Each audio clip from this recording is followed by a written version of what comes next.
Laura was fighting me, and I punched her in the face. She dropped to the ground.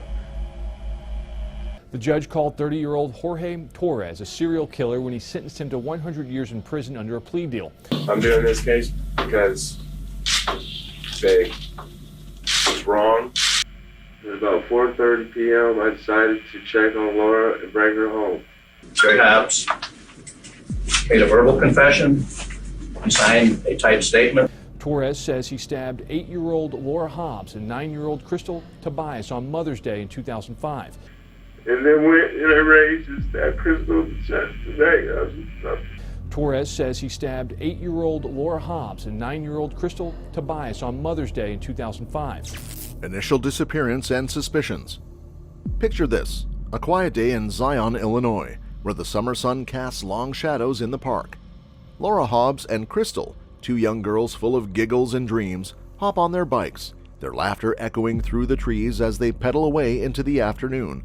But as the sun sets and evening falls, their laughter turns to silence, their bikes abandoned, and their whereabouts unknown.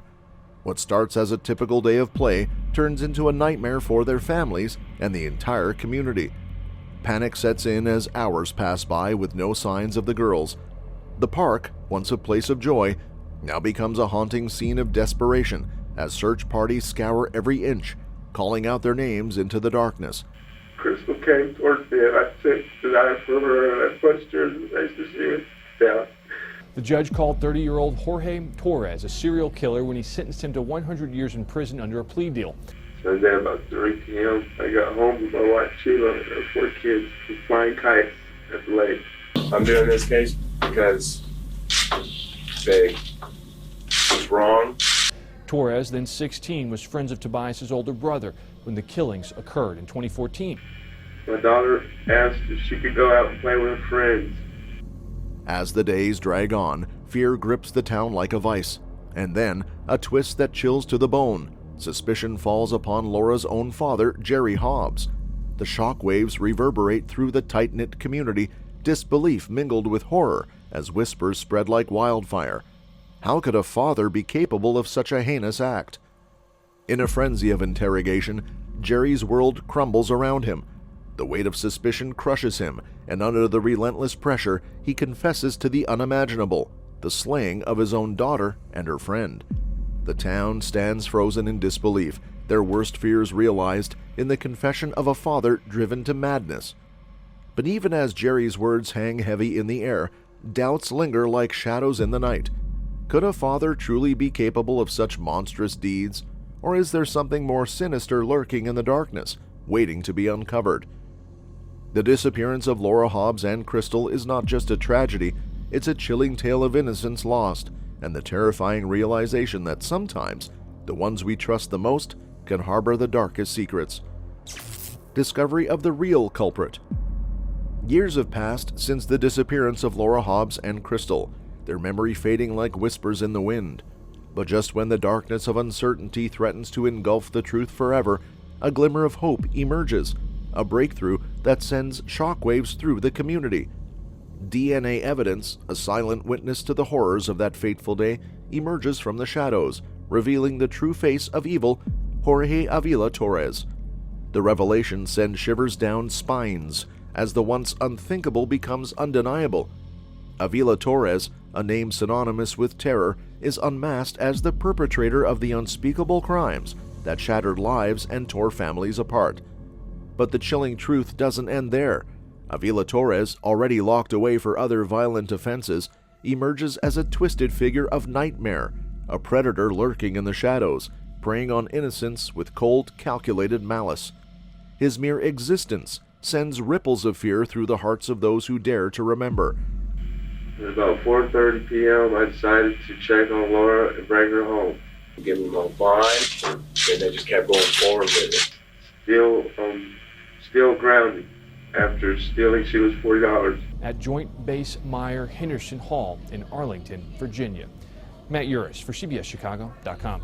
They knew they were wrong. DNA came out in 2008, where my son Jerry said Laura hangs out. I was walking on a dirt trail and I ran into Laura. A reminder that darkness knows no bounds and evil knows no mercy. As the truth comes to light, Jerry Hobbs stands vindicated, his innocence a beacon of hope in a sea of darkness. But even as justice begins to take its course, the scars of the past run deep, a reminder that the echoes of tragedy linger long after the headlines fade away. The discovery of the real culprit is a bittersweet victory, a reminder that even in the darkest of times, light can still pierce the shadows. But it's also a chilling reminder of the fragility of innocence and the depths of depravity that lurk within the human soul. Avila Torres' criminal history. The tale of Jorge Avila Torres reads like a descent into darkness, a journey paved with violence and stained with blood. It begins in Zion, Illinois, where the seeds of his criminality take root in the fertile soil of a troubled soul. From his earliest days, Avila Torres walks a crooked path, his footsteps leaving scars upon the landscape of innocence. His crimes know no bounds, and as he grows, so too does the shadow of his malice. But it's not until he dons the uniform of a Marine that his reign of terror reaches its full, terrifying potential. Even amidst the discipline of military life, Avila Torres is a wolf among sheep, a predator lurking in the midst of his unsuspecting prey. While his brothers in arms fight for honor and glory, he wages a different kind of war, a war against decency, against humanity itself. I told Laura that she had to come home, and she argued with me, and I grabbed her by the arm. I didn't agree with letting her go, but I didn't say anything at the time. Torres says he stabbed 8-year-old Laura Hobbs and 9-year-old Crystal Tobias on Mother's Day in 2005. Crystal pulled out a small knife from her pocket and again told me to let Laura go. Torres was sentenced to death for killing Navy Petty Officer Amanda Snell. I walked by myself from my house to the park into the trail. She stopped moving and I went over to Laura. She was moving around and fighting. It's in the quiet barracks of Virginia that Avila Torres' true nature is laid bare, his hands stained crimson with the blood of Amanda Jean Snell. Her slaying is but a single chapter in a saga of horror, a saga written in the ink of suffering and despair.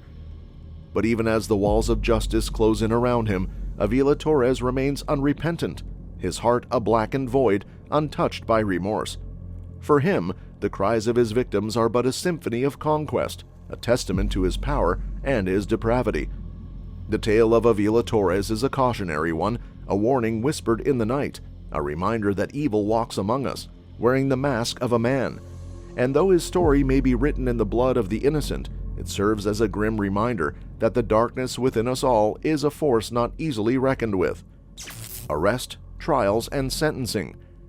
The wheels of justice turn slowly, but they turn nonetheless, and when they finally catch up to Jorge Avila Torres, the world holds its breath. Arrested in Virginia, the weight of his crimes hangs heavy around him like a shroud, and as the truth comes to light, the darkness of his deeds is laid bare for all to see. The trials that follow are a spectacle of horror and despair, a reckoning with the demons that lurk within the human soul. Avila Torres stands before the courts, a solitary figure of malice, as the evidence against him mounts like a mountain of guilt. His crimes, once hidden in the shadows, are exposed to the harsh light of scrutiny, and there is nowhere left for him to hide.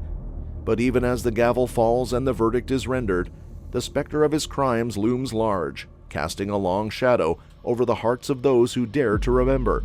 She tried pulling away and was telling me to let her go.